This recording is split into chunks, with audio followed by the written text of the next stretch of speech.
I remember waking up in the morning, and I always listen to the news first thing in the morning to make sure I don't get caught in traffic. And they're talking about storms are going to come later in the afternoon. It's going to be supposedly bad storms. And all day long at work, of course, it was a beautiful day. Everything looked nice and great. But I was following different people on Twitter. They had the Storm Chaser show and all that. And they were coming this way and setting up in Kentucky. So I knew if they were coming, something was going to happen. Didn't know exactly where.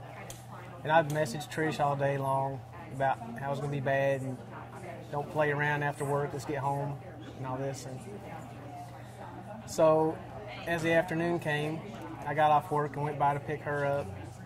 And she's just playing around shopping, no big deal. And I keep telling her, let's go, let's go, let's go. And finally leave work, heading home, and the sky had just started to get kind of weird looking, starting to look bad. And we split up. I went to go get gas in the car, and she headed home. And that's kind of where it all started. I didn't, I guess, believe that there was going to be weather. Just from living up here for 14 years, it's anytime they say we're going to get bad weather, it's only just wind. So, and I was 20 miles away in Clarksville, Indiana, and the sky was beautiful outside. I mean, from my store windows, I mean, it was perfect, almost like a summer day even. And, you know, he's texting me and trying to tell me how bad it's going to get, and I didn't believe him. I thought he was crazy. And it wasn't until I got a few exits up when I was driving, and there was this feeling, like a mommy's intuition, that I looked out to the left of my car and saw the sky just looked different. It wasn't that pretty color that it had been a few moments ago. And something just, I guess, maybe told me that I needed to go pick up the kids from school and not let them ride the bus like they always had before. So I immediately called the school to make sure they were there, because they were within a few minutes of loading them up on the buses. And they were still there, and they said they would wait, keep them there for me, but to hurry up. And it was kind of weird too, because, you know, all of our teachers and staff at the school, they're never rushed. They're always, you know, there to ask you how you're doing every time you come in. So when they were saying hurry, I knew something had to be up on that. I called him and told him that I was going to go pick him up. I just had this strange feeling too. And when I got in the car with the kids, there was something that told me to turn on the radio. And it happened to be someone on the news channel saying, if you're in the Henryville area, it's time to take shelter. And if you have a bicycle helmet, put that on for safety, and get in a bathtub if you don't have a basement. So we had always gotten in our closet. We weren't too worried about that part. We didn't have a basement at home. Just a ranch style house, so there wasn't even our bathrooms with the skylights. It was better for us to get in a closet. So as soon as we got home, he turned on the Weather Channel, and it was saying 16 minutes before Henryville would have severe weather. Still didn't say tornado, just said severe weather. I started packing the kids up, grabbed all the blankets in the house, and that day was different. Just the way they were talking about it, I felt like I should get more protection for them.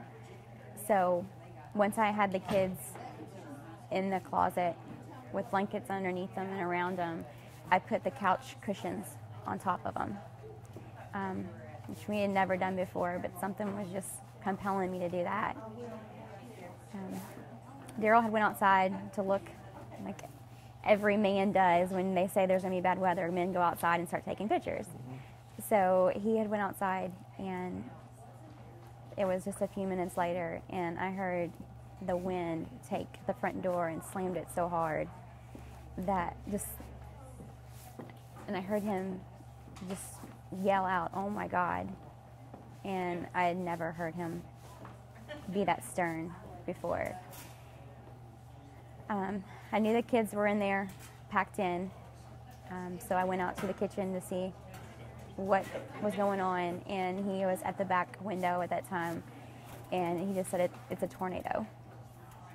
I went over there with him and looked out the back window, and it was about 1,000 feet from our back window, and the entire window was taken up by this cloud. I mean, we knew it was a tornado for the way it was spinning, but it was the biggest, scariest thing I'd ever seen in my life. The way it was going across the hills behind our house, he had just said to me, they don't normally jump hills, so we should be fine. We're just gonna get some damage, if anything. And there wasn't, the feeling of, okay, it's coming or anything. But as soon as he said that, seconds later, it just turned and came. It was in our backyard at that time. Within seconds, it was just several hundred feet away. I had told him to call his grandmother that lives right next door to us, and the cell phones were down at that time. So I ran into the closet with the kids, I laid on top of them, and through the cushions of the couch, I was able to grab their hands. And so we all four of us held hands. Darrell came in right after that, and he laid on top of me, and he said, it's right here. In that moment, the only thing I needed to do was to tell the kids it was going to be okay. So I remember squeezing their hands and just telling them, it's going to get dark. You'll probably hear a lot of loud noises, but we're going to be okay. You might lose Mommy's hands, but God's with us. And right then, the lights went out, and every one of my kids, all three of them, just started to say a prayer. And it was all three different prayers. Our oldest son started naming all the people in the family. God protect Nana, and God protect Papa. And started naming all his cousins off. And my daughter just kept saying, please, Jesus, please, Jesus.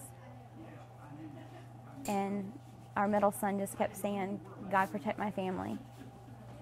And they never screamed. We felt the house. Darrell laid on top of me and just kind of braced us. And we felt the house just shook. And it only shook maybe 2 times, and just felt like it was shaking it off the foundation. That was maybe 2 seconds later. I thought that might be the only thing that was going to happen. And then we just felt it like you were getting in an elevator and just take up. And it lifted our house completely off of the foundation and kept it all in one piece. And just went straight up in the air, and then we felt our bodies just start tumbling. Where Darrell had been on top of us, during that, we started, there's nothing to grab onto, I just had the kids' hands, but we started flipping over in the tornado, and we were then on top of him. He remembers feeling something like punching his face, the side of his face. I'm not sure what it was. I never felt anything hit me. The kids were so protected in there. They don't remember, but none of us passed out or anything. None of us lost consciousness. Like we managed to stay awake and alert the entire time. And we just felt it just tumble and tumble. It took us up over the power lines. We went that high, and then it threw us several hundred yards into our neighbor's field. And then as soon as it dropped, the house just shattered. And then we were laying there in just debris. I never lost that consciousness, so everything started flowing together. As soon as I hit the ground, I had the worst pain I've ever felt on my chest, and it felt like just this big giant footprint just stepping on me. Just foot just crushing the air out of me. And he felt the same pain, and we both had collapsed lungs. So it was hard to breathe. I remember there was a sheet that had landed on top of my face. It was a white sheet. And I remember this pain and not being able to breathe, and then seeing white. And I never thought, oh, this is the end, I'm going to die. But, looking back at it, I always laugh and think, so that's what it's like at the end, the white tunnel. But I managed to call out for him, and he came over and he pulled the sheet off of my face. And that's when I saw him for the first time. He was able to get up. He had broken all of his ribs in his body, his sternum. His clavicle was broken, his shoulder blade. And then his jaw had shattered on the left side and broke 2 spots on the right. And his face was just almost like pushed up into the other side. And all I saw was him standing over me and just dripping these big drops of blood. And I told him he looked like a zombie because he just had blood from his nose down just pouring. And I asked him, where are the kids? And he looked around. He wasn't able to stand yet, but he was able to be on his knees, and he looked around. And he saw them about 6 feet from us. They were all laying face down, about 2 feet apart from each other on the ground. And he didn't tell me that, because I know if I would have heard that, I would have, thought they were dead. But he said they're okay, I can see them, and he started calling out their names, and just one right after the other, within seconds of each other, just started coming to, and I know that God just kind of let them be calm for a while. They remember the whole tornado being lifted and thrown, but they don't remember laying there, and I know that God just gave them that peace for a moment for us to get up and everything. And they came over, and I had some debris on me, and they were trying to help clear it off of me. I could only move my head from left to right. I wasn't able to sit up or anything. I'd shattered my pelvis and broke my low back. And then with my lung, there was so much pain I couldn't move. But I knew that all the kids were okay from what it appeared, because none of them said they were hurting or anything. We found out later that our oldest son, who was 11 at the time, he broke his back in 2 places. And our daughter, who was 8, she had a coma, she had a concussion, which from her being in the ambulance on the way to the hospital, she had a seizure that lasted for an hour and a half. By the time they got her to the hospital, they went ahead and put her in a medical-induced coma for 2 days, just to calm her body down. But until she got into the ambulance, she was calm, I do believe that God didn't let her go in through any of that until the medical team was there to watch over her. Our middle son, who was the tiniest little thing, he had, right before we had gotten in the closet, he had put his baseball batting helmet on. And they found it later on up the road, and there was a crack in the side of it. And he came out with no bruises, no scrapes, nothing. And I just know that, we had angels that carried us through it. Through all the flipping around, that remember losing their hands, being pulled apart from each other. And I know that they had their own angel, holding them throughout that. Darrell was carrying them up the hill. With all of his broken bones, he was able to carry 2 of them halfway up from where we had landed to the neighbors. He saw the neighbor's barn at the time, and he looked up and saw that there were, he felt really bad at the time because he had to walk away and leave me, but we could hear the power lines popping that were down around us. And, you know, where we had landed, we didn't know how long it would be for anyone came back there. And I kept telling him, just go, get him out of here, get him to safety. And finally, he always says that he takes time to react to things because he's assessing everything. So I knew I had to be stern with him. And finally, I just told him, get them out of here, get them to safety. And so he had to leave me down there by myself and get the kids up there, which is probably the hardest thing I think I've ever seen him go through, just the guilt from that. But once he had gotten them halfway up the hill, there was 2 guys that were walking down the street, and he was able to get one of his arms up and wave for them, and they came back. And they were complete strangers before that day. Didn't know who they were. It was a young guy, 17, and his grandfather, and they didn't even live on that road. They were just coming by just moments later, just making sure no one was hurt. And the grandfather came down to where I was, try to get me out, assess everything.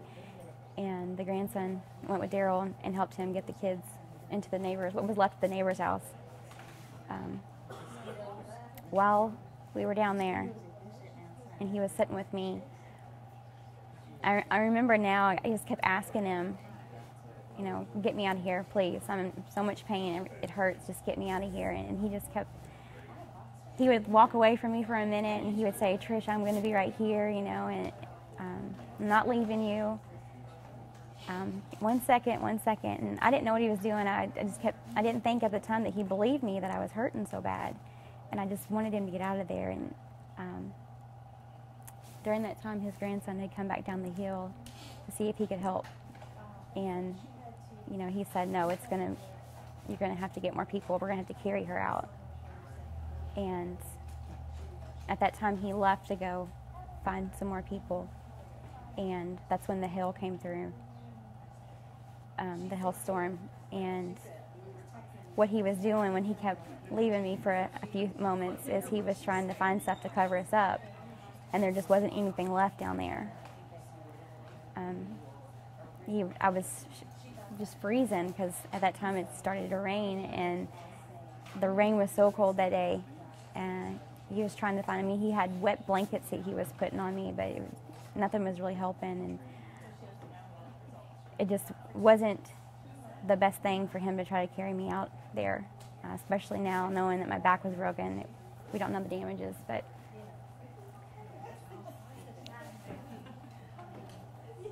I remember him telling me, I'm going to get real close to you. We're going to be okay. We're here together. And I didn't know what he was saying at the time. He was able to grab about a half a sheet of plywood that he had found. And wasn't very big. And he put it on top of me. And I didn't know what he was doing that for. And he was able to cover, from where I was laying on my side, he was able to cover me from the knee over my head. And he said, I'm going to get real close to you, and we're going to go through this together. And he was only holding it on with just his hands. It wasn't big enough to protect both of us. And he just put his head underneath that plywood right next to mine. And he just started praying and said, Trish, it's okay, we're here. We got this together. And I'm laying there and please just get me out of here. Like, what are you doing? And then I just heard it, and the hail just started hitting that plywood. And the raindrops, even to me, they were just so big. And I remember them hitting the side of my leg, and it just almost felt like knives hitting you. That lasted for just a few moments, and he remembers the plywood lifting and him having to just keep holding it down. At that time, they hadn't gotten all the way back up to the house, and Darrell and Cody and the kids had gotten hit with a hailstorm too. And so we're all just out in the middle of nowhere, and nothing to protect themselves. Darrell was able to find small pieces of drywall and put over them. And they just all, 4 of them just kind of sat there together and huddled up and just covered up with these small sheets of drywall. And that's the time where they believe the hail had broke my son's back from it hitting. And Darrell has still sores on him from getting hit with that hail. But they were able to get out of there. Darrell remembers looking back at me throughout it and seeing the other tornado that had come through, and it was just kind of hovering over us. And all he could do at that time was just pray and get the kids in there. So we ended up having some more people. There's about 6 of them coming down there, and they were able to carry me out. They put me on a closet door that they had found. It had big holes in it from the hail. But instead of, they were just going to lift me and carry me out just by their arms. But one of them ended up being an EMT and a volunteer firefighter, and she stopped him and said, "No, you can't. She's saying her back hurts. You can't do that." So I'm just so thankful that God put someone throughout this whole thing.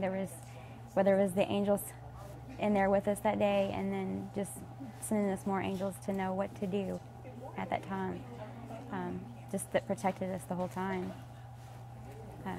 They carried me up the rest of the way. They had me wrapped with blankets and jeans and tied me to that board, and was able to get me in the back of a pickup truck because none of the ambulance could get down our road with all of the power lines down and trees blocking the street. And Darrell at the time, he didn't even know how I was or where I was going, but they were able to put me in the back of a pickup and drive me to down here in the main part of the town where ambulances were waiting to take us to the hospitals. And I'll never forget just the people that were with us that day, the whole time. There's just this calm peace around them, seeing them in the worst things that had ever happened in their lives, and just being able to keep us calm,